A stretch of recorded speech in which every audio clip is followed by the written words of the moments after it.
Welcome to Real Estate Land. Another great question. Patricia from Leawood reached out to me this morning and said, we're going to go to some open houses this weekend. What should I expect? And I said, well, to be honest, expect going to 4 different parties, all hosted by 4 different friends. Every house is different, every open house is different, and every agent is different. The goal of going to the open houses is simply to see the home, see what your money buys, and see what other homes look like.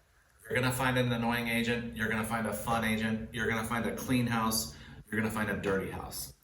Going to open houses is like the first chapter of the book.